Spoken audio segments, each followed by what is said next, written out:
ажлаасаа хүн тэрэн амарцсан уу?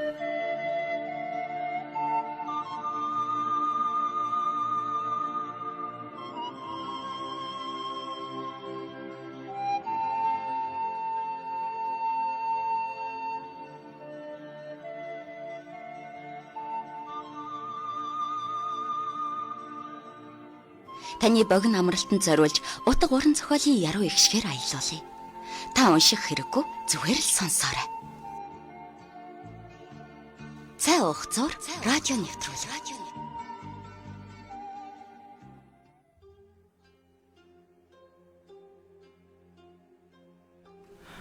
Сайн бацхан өрхөмдөд сонсогчдоо та бүхэндээ өдийн мэндийг хүргэе. Та бүхний өдийн амралттай ая тухтай сайхан өнгөрч байна уу? Их Монгол радио их өдийн цааны цагаар таны цааны хачир болгож утга уран зохиол дуртай сонсогчдоо зориулан цаа уух зур нэвтрүүлгээрээ зохиолч Сэрчин овогтой үүр цайхын их хүн бодит амьдралаас сэтвэлсэн хайрын дуучийг цуурлаар хүргэж байгаа. Ингээд энэхүү цувралын үргэлжлэл болсон 22, 23 дугаар хэсгийг та бүхэндээ таллуулъя.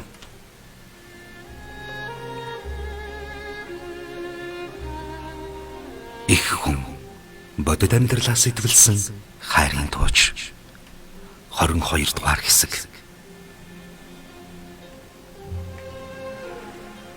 Бэрийн би гайгүй болоход саял хадмуудаа анзаарч самган эцэж тураад нүднээс гарч цон хийсэн ч түүнийг илааширч бөг баярлсан шинжтэй үнэгээ сахар хөдөлгөөн нь түргсээд гараад явчихлаа.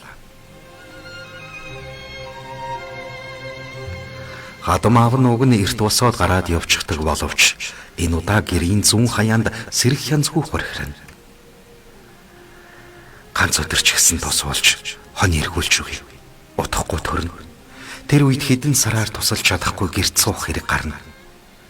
Гэрийн мод нь олдохгүй бол манад байхад юу н буруу дайчтэй гэж бодлоо. Гадаа чөдөртөө морд авирч уяг чимээ гарч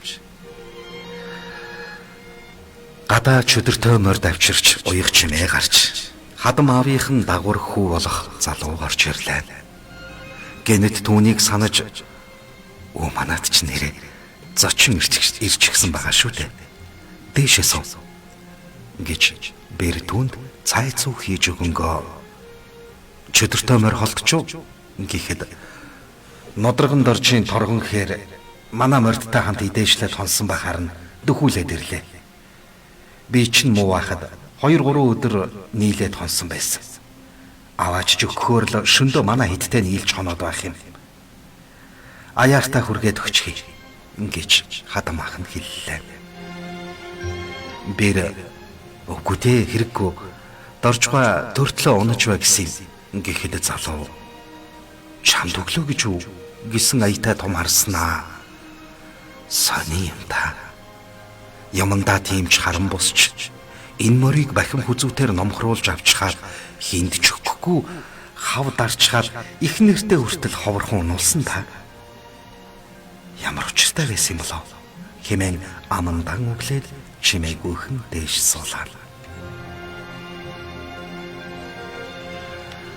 Үнээ сааж байсан бүдүүн бураавга нудраган доржийн торгон хээрийг дагвар хүүн 2-3 өдөр дараалан чөдөртөө мордтой авчраад байхаар нь ихэндээ гайхаж байсан ч өнөөдөр гэр рүү нь хүргэж өгөхгүй болохоор бүр их гайхлаа. Хинж юу ч үл ярихаар барахгүй нудраган доржийнхоос ч морийг сургалж хүн ирэхгүй. Торгон хэрийг харахаар л дээр нэг мордод жаахан ч гэсэн газар явж үзэх юмсан гэсэн хүсэл нь юр дарагддаггүй тул эцэнд нь хэлэхгүй сэм унаж хон эргүүлээд ирвэл мэдчих болов ч гэх шиг сонин бодол төрөх ажээ. Альва юмыг байгаагаар нь дүгнэх дуртай бүдүүн бураавга сая явсан галзуу самганыг ч гэсэн солио таймтан гэж айн урд өмнө нэг нүдэрээ ч хардаггүй байлаа. Тийм учраас бэрдээ сануулж энэ галзуугийн эцэг их нь манай нутагт хөлгүй баяндад тооцогдож явсан айлын ганц охин байсан юм гэдэг. Хамаг хөрөнгийг нь хуу хураагаад эр нөхрийг нь эсэргүү хэрэгээр баривчилснаас хойш эцэг их нь ойрхон өнгөрч харах ах дүүгүй наадах чинь үнсэнд хаягдсан шалж шиг л хоцорсон. Амны хувьгүй шулан байгаамаа гэж ширээдэл зэвүүцэнгүй ярьдаг байсан гэж. Энэ явдлаас хойш нөгөө галзууг үзэхээрээ Тэнгэрийн бурхан харсан юм шиг хоол цай болж сүйд болдог болжээ. Галзуул гэж нэрлэдэг болохоос ярьж хэлэх, хийх нь хүртэл цэцэн сэлмэг байдаг бөгөөд үс толгоогоо арзаалгаад хэдий үйлэн дуранж зориуд уранхаа хувцастай явдагт хүмүүс ийхүү нэрлэдэг ажээ гэдгийг бэр саял ойлгож нэг л учир байна да гэж хартан бодов. Тэр өдөр хадмах нь хонинд явах гэсэн чи бэр эрс татгалзаж аав ээжтэйгээ ганц өдөр ч гэсэн хамт яриад өнжиж энэ өдрийг өнгөрөө. Өнөөдөр хитэн малаа би хариуцъя гэд ойртуулаагүй ажээ. Түүний хонинд явсны ард залуу аав ээжтэйгээ жаал ярьж сууснаа. Хойд аль руу орчоод ирээ гэж хэлээд мордов. Их гэрийн гадаа морио бөхлөн хавжуулж хаад орвол бэрийн найз махлагшаар хүүхэн ганцаараа байх бөгөөд миндамар мэдэлцсэний дараа тэрээр аав ээж хоёр сумын төв явсан. Манай баг гэрийн залуу сур элдэж байгаа саяхан мордоод явж харагдсан. Бодвол найзад минь очиж туслах гэсэн юм байлгүй гэж амаадаран маягтай наргагүй хөхрөнгөө босож тоогоо тавьж цайцуу болоод оглоо. Их нэртэй анхаарал тавьж чадахгүй байсаар хойд ээжээсэн болж өвчнийг нь хүндрүүлээд алдсан залуу нэг хэсэгтээ өөрийгөө буруутхан боож өгмээр ч юм шиг санагдаж байсан үе бодвол сэтгэлийн шархан аниж залуу насны үеийнгийн ганц 2 насаар дүү их хүүхнүүдийг сэм харж явдаг тул инээдийг зүгээр өнгөрүүлсэнгөө түүнийг дагаж маг хийж хүч нэмэн хөхөрч гүйр өнөөдөр чи харин сайхан цай уугаад сууж баймаар таатай өдөр байх ч нэ. Танаахан ирэх болоогүй юу? Гэгчлэн ярьсаар суулаа.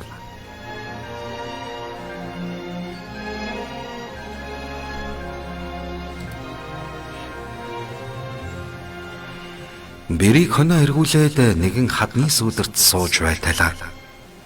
Хээр халтар морчин хэний ч надунд байдаг вэ?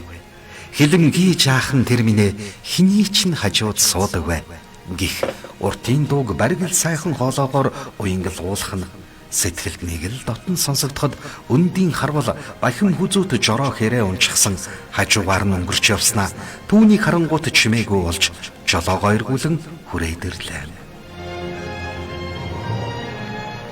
Бэрийн санаан зовж хүн амтан дорн татаж харах үедээ байн энэ залуу ирж уулзаад яваад байхаар улс амтэн юу ч гэж бодох юм блэ гэсэн аятай ийш тийш гим хийчихсэн хүн аятай хулмалдсан харвал ойр хавьд үзээд үе гэсэн ч хүн амтны бараас сураг алга бололтой малн тогтуухан идээшилж байв.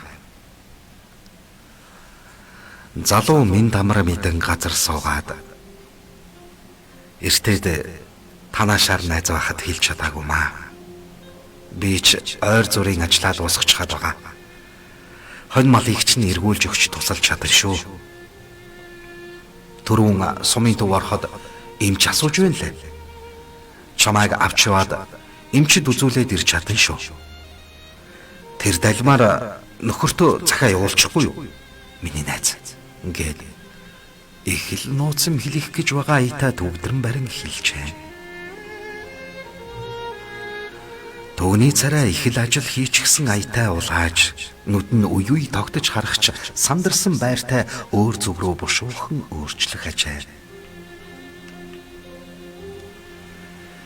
Бэрэ за үгүй гэсэнгүй хэдий ч чамайг авч яваад гэх үгэнд нь их л аж холбогдол өгч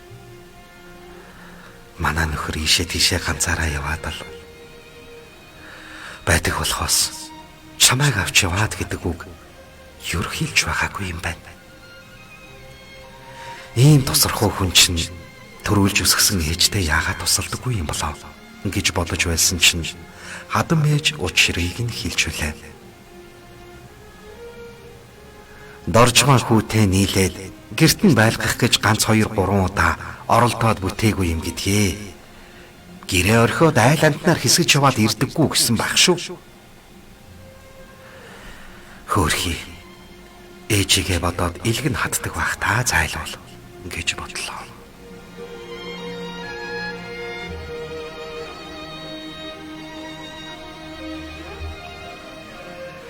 Нэг нь тогоо шиг том гэдэстэй, нөгөө нь хажууд нь их л санаан зовж анхаарал тавьсан шинжтэй яаж туслах вэ гэсэн аятай байхыг танихгүй хүн харвал авгаа нөхөр хоёр хонь хариулаад явж байна уу даа гэмээр харагдаж байлаа.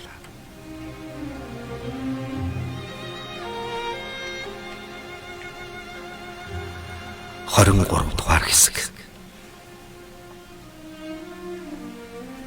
Их гэрийн яндангаар утаа хайлан тэнгэрлүү тасалдан мушгирч сарнин суунаглавч дотор буу 2 залуу ихэд хөвгчлөлтөй хоорондоо юм ярьж суухта бие-биедээ татагдан нэг чанга нэг намуухан хөөрөлдөж суухад бэлчээрт бүү хоёрын яриа сайн нийлэхгүй хиг яг гэсэн байдалтай өрнөн тийм үү за зөв гэх мэтэр цөөн үг дуурайд хэсэг байснаа дахин ганц 2 хүн үг амнаасаа арай хин унгах төдий.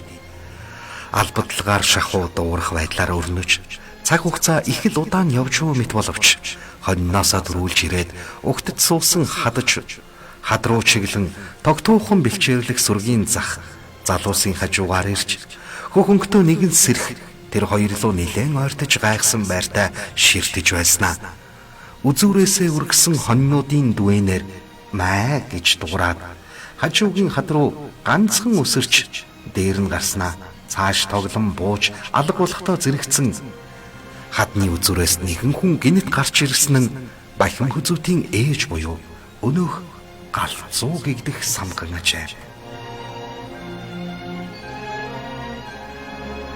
Ээжигээ харсан залуу гим хийчихсэн хүн аятай гинэт айж угсхийн босож амжаагүй байтал юугүй дөхөн ирсэн самган залууг бүсгүүтээ сууж байгааг нь харж хаад чанга хашигчин муу харт хинүүлчин чамайг үр хүүхдээ гэж бодож явтал ингээд айлын төрөх төгсөн жирэмсэн бэр сахиад сууж байдаг мөх хиймэрхүү хог эцэггүй хүүхдийн толгой том ихгүй охины бөхс том гэж өөр хийх ажил чамд ер нь байхгүй юу? Явчи. Улс амтын юу гэж бодох юм? Сайхан эцгийн нэр төрөө бодохгүй юу чи?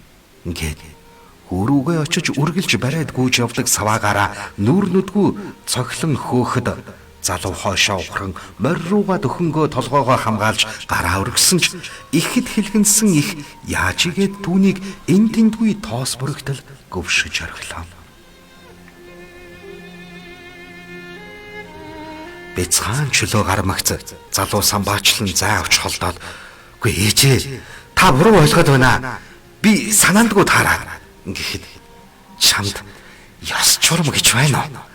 Цэргийн алба хааж чамайг хамгаалахаар явсан хүний гэргийд туслах үүрэгтэй болохоос хамт зугаалаад сууж байж болох уу гэд дахин зодох гээд ухс хийхэд эцсэндээ нүр нь улаан дээрээ улам часуулж гал асаж өөр юм шиг өнгөтэй болжээ.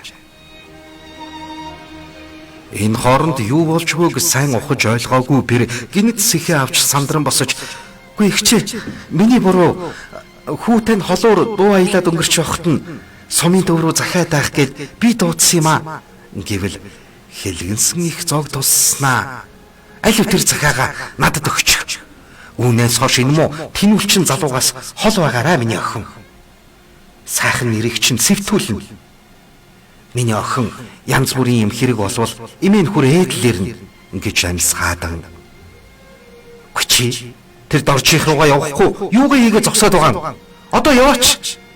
Ахиа зодуулмаар байна уу? гэж саваага далайн урагшцдагвал залуу дайлтчин бушуухан мориндоо мордож сайхан явдалтай морио гайхуус хийж явдаг нөгөө хүн чинь юм хээрч хангарах Ихээсээ айсандаа хумгүй давхин алга болжээ.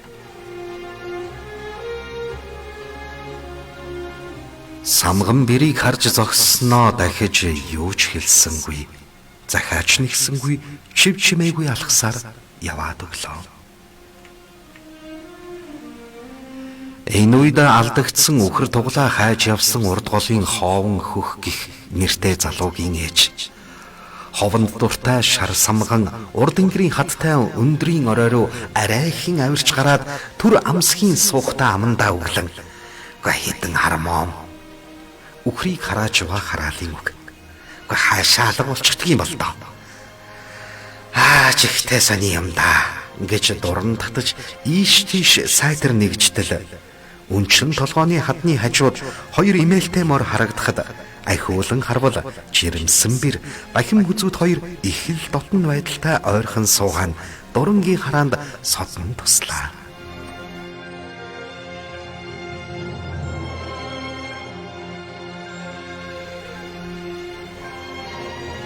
Бэлчээрлэн дөхөжгүй хоньны захаар нэгэн хүн алхаж яваан галзуугих самган мөн болох нь нурууныхаа ард саваа тэглэн барьсан гар сэгсгэр ус ноорхоо дээлнээс нь таньж ядах юмгүй байлаа. Тун удалгүй саяны болж өнгөрсөн үйл явдлыг нэг нэгэнгүү үргэлжлүүлэн харахтаа аман дотроо өглөн. Одооны залуус бүр зах замбраага алдчээ дээ. Зэрэгт явсан хүний давхар биетэй бүсгүйг хонь хариулж явахт нь хажууд нь ичгчгүй очоод суудаг болоо шүү дээ. Тэр галзуу самган тараагүй бол хөөрхий охиныг бүр дээрлэхнэ гэж шал хүндлэнгийн юм бодож суулаа. Бахим хүзүүд урд нь хизээч ингэж зандруулж зодуулах нь бүхэл ширүүнч үг хилүүлж үзээгүй тул ээжээсээ үхтлээ айхын зэрэгцээ үеийн бүсгүйгээс ичиж нүүр хийх газаргүй болсон доо. Яахаа мэдхээ байн давхиж бахтаа. Ээж намайг тэнүүлчин гээд бахтаа яхав те. Арайчтэй ингэж гомдон явахтаа хүүгэн харамлаж хүн амтны хил амнаас хамгаалж зэрэгт явсан хүний арга ирийг өмөлсөн хүн дээлээч нүмерч болох аюул хүлээж байгааг мэдэж бэрд зориуд муухай харагдуулж хол байлгах гэсэн ухаалаг ижихийн үйлдэлийг яахан ухаж ойлгох вүлээ. Эцгээс хойш гал таслалгүй голомдоо авч яваа том хүүгээ хүмүүст тус тэмтэй явдагт дотроо битүүхэн баярлаж явсан их нь. Эцэг шигэ хэлмэгдэж мэдэх. Энэ айхтар зүйлээс Бурхны авралаар гэмээр санаандгүй тааралдаж холдуулахдаа илдвэр хилж хараан зодож зогсон дон харуусаж нулимсан дан эрэгдэж үг хэлийг ивч хоолоон зангирч сад тавин асгархаас өмнө бушуухан бэрээс холдон оцсон нь тэр ачаа. Үүнээс хойш бахим хүзүүт бэр тусалмаар юм байвал бушуухан тусалчхаар олон таван үггүй алга болдог болсон нь нэг бодлын бэр дамарч хэлэх гэсэн үгээч хэлж чадахгүй бачуурдаггүй ч байдаг байлаа. Тэр үед дуран татаж суусан хоон хөхийн ээж шар самган урд голоор цуу тараач бахим хүзүүт айлын давхар биетэй бүсгүйтэй хоньны бэлчээрт уулздаг болж гин. Айгуу бол бүдүүн бүр авгаа хийлсэн нь үнэн болж таарч. Хүүхэд нь бахим хүзүүдийнх байхаа гэж ярьсан ч шудраг үнэн явж хүмүүст тусалж явдаг залуугийн талаарх бусармаг ярианд хинч итгэсэнгүй тул урд голын 2-3 айлаас хитэрсэнгүй усан тайсан чулуу шиг орс сурггүй дарагджээ.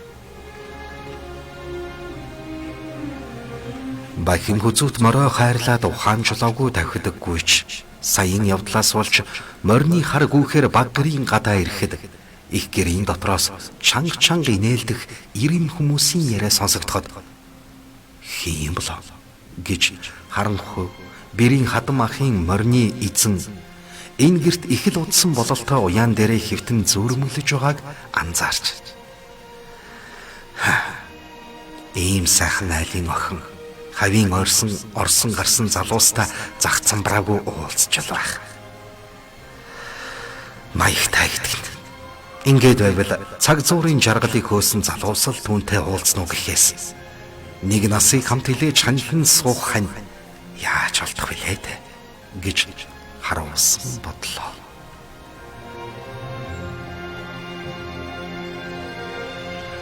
Үргэлжлэл бий. Их Монгол радио сонсогч та бүхэндээ зохиолч Сэрчингийн үүр цайхын их хүн бодит амьдралаас сэтгүүлсэн хайрын туучийн 22-23 дугаар хэсгийг толилууллаа. Өгүүлэгч Хос 2, дууны найруулагч Цэндава. Их Монгол радио 2020 он.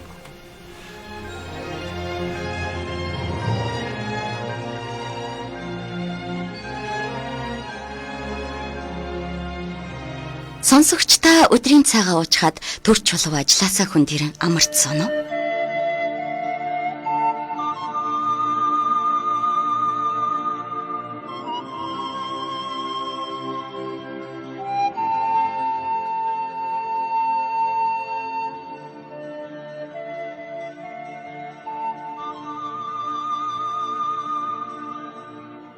Таны богино амралтанд зориулж утга уран зохиолын яруу ихшгээр аялуулъя.